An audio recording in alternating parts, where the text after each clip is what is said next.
Hola, espero que todos y todas se encuentren muy bien y bueno, como es habitual, estoy haciendo un video para ustedes para hablar un poco acerca de la exposición de sus compañeros, en este caso acerca de los estudios biográficos narrativos, pero de manera especial en este video para hacer algunas claridades acerca de algunos asuntos que quedaron, digamos, pendientes y que es preciso profundizar, porque a partir de esto, digamos, voy a argumentar el porqué de las notas que les puse en el foro, ¿de acuerdo? Entonces, bueno, lo primero es que entonces entendamos los estudios tanto biográficos como narrativos, como investigaciones acerca de la historia de vida o de la vida que le ocurrió a una persona, ¿cierto? Ya sea que haya sido narrada por ella misma o a partir de unos documentos o a partir de las interpretaciones que el investigador hace, ya sea las narraciones de las personas o de los documentos que él consultó. Entonces, los tipos de investigación biográfico-narrativa van a variar en clave del autor que los proponga, ¿cierto? Más allá de esto y más allá de clasificarlos en un tipo específico, es importante reconocer, tal cual lo hicieron las compañeras de la exposición, que hay diferentes formas de investigación biográfico-narrativa, unas que como tal hablan de una historia de vida tal y como la persona la ocurrió, es decir, desde la palabra y desde la oralidad de las personas. Hay otras en las cuales es el investigador quien narra la vida de esos sujetos a partir de unos documentos, unos registros de archivo, unos registros históricos sobre personas que pueden estar vivas o muertas, pero digamos relata la historia de las personas justamente esa a partir de documentos preexistentes o de fuentes secundarias. Las historias de vida como tal, o digamos otra clasificación diferente, es en la cual el investigador, digamos, hace una interpretación desde la información que él obtiene, él la reconstruye, pero también, digamos, le da su toque en cuanto a la interpretación de esto. Y por último, están, digamos, otros tipos de historias que ya son como colectivas. Entonces, más allá de precisar los nombres, porque entre algunos autores y otros pueden variar, lo importante aquí es, digamos, entender que la investigación biográfico-narrativa puede tener narraciones desde los mismos sujetos, desde los documentos, desde fuentes secundarias o desde la interpretación que el investigador haga de cualquiera de estas dos listas, ya sea de sujetos de manera individual o de grupos o colectivos. Y en esto coincido entonces con los planteamientos que hicieron los compañeros que hicieron la exposición. En cuanto a los aspectos metodológicos, entonces, es importante también decir que va a depender de la fuente de información que se obtenga, ¿cierto? En algunos casos serán entrevistas, cuando yo quiero hacer una historia que narre la vida de una persona desde la forma como él la cuenta, pero obviamente voy a tener otras técnicas de generación de datos, otras técnicas de información, cuando voy a utilizar documentos, que pueden ser fotografías, películas, videos, informe de prensa, de televisión, de radio, sobre la vida de un prócer o sobre la vida de un personaje histórico que quiera ser contada, ¿cierto? Entonces, en ese orden de ideas, las técnicas van a variar y van a depender del tipo de historia que se quieran contar, ¿de acuerdo? Un asunto importante entonces es que una vez se tenga esa información compilada, ya sea de las entrevistas que se le hicieron a los sujetos o desde las fuentes de información secundaria, pues lo que se busca hacer con este tipo de investigación es registrar y transcribir todo eso y llevarlo a un texto, ¿cierto? Y se pueden hacer interpretaciones que sean objetivas, tal cual ocurrió, es decir, se va a hacer una descripción completa y detallada, dejando que los datos hablen, ya sean los películas, los videos, los informes de prensa, o cuando el investigador se permite, digamos, hacer una interpretación acerca de estos sucesos, que sería entonces un análisis un poco más hermenéutico, ¿cierto? Y por último se hace entonces una elaboración del texto que va a contar esa historia de vida de esa persona o ese grupo de personas que se quiere narrar.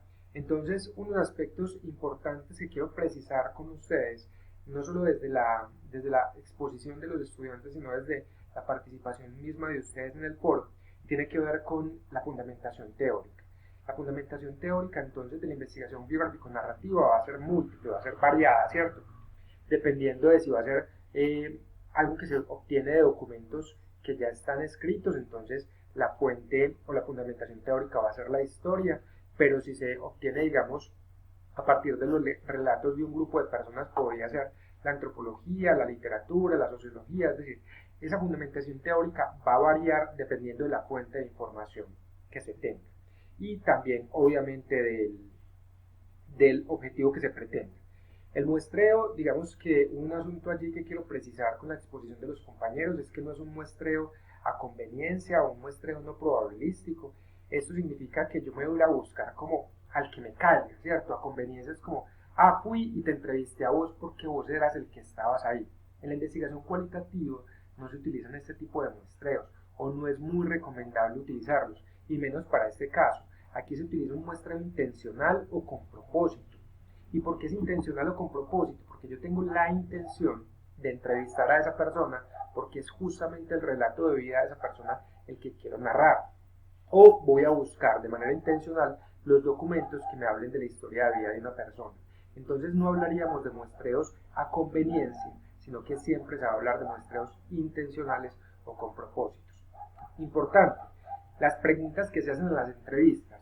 Estas preguntas solamente se hacen para las investigaciones en la cual se va a contar la historia desde la oralidad del otro, desde la historia narrada tal cual como el otro la vivió. Entonces no siempre se hacen entrevistas, porque si se tienen fuentes documentales, pues las entrevistas no sirven para este caso, ¿cierto? Una persona que murió tendrá que tomar documentos de prensa, históricos, de radio, televisión, y aquí las entrevistas no aplican, y por eso es que la fundamentación teórica cambia, ¿cierto?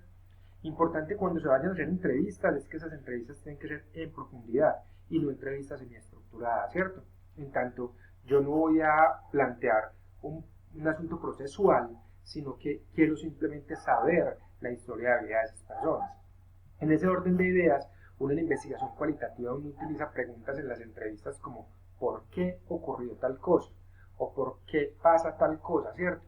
Porque eso induce respuestas como de causa-efecto, y eso es lo que les he venido diciendo a ustedes desde hace algunos foros, que se lee un poco positivista, ¿cierto? Como, lo que hablábamos en clase, ¿por qué me dejaste? Porque sos muy cansón, porque estás muy gordo, porque pones mucho problema, porque, no sé, aquí se utilizan otro tipo de preguntas más profundas y más para estos casos específicos que se utilizan preguntas abiertas y a partir de allí se pueden profundizar en otros temas, ¿cierto? Como cuéntame tu historia de vida, y a medida que la persona vaya narrando su historia, pues entonces yo puedo hacer otras preguntas adicionales, o preguntas como háblame de ti, cómo ha sido tu experiencia en el contexto donde vives. Entonces estos asuntos es importante precisarlos, ya que algunos de ustedes tuvieron, digamos, dificultades con la formulación de la pregunta para el foro. Adicional a esto, entonces digamos que la pregunta grande que responden las investigaciones biográfico-narrativas tienen que ver con estas preguntas que están indicadas aquí. ¿Cómo fue la vida de, o cuál es la historia de vida de tal persona? ¿O quién fue esta persona? ¿O qué pasó en la vida de estos ciudadanos? ¿Cierto? Son preguntas mucho más abiertas, mucho más amplias, porque justamente lo que se busca es entonces describir en detalle la vida de esas personas. Entonces, bueno, quería hacer estas precisiones para ustedes. Espero que a partir de este video quede claro el argumento de por qué la nota también, y bueno, que haya sido claro también la intención que se tiene con esto, que no es solamente argumentar el por qué hay una nota, sino digamos también como darle un cierre desde lo teórico a la exposición de los compañeros, que estuvo muy bien, pero que necesitaba precisión en estos aspectos que les acabo de comentar. Entonces, espero que todos estén muy bien y nos vemos muy pronto. Hasta luego.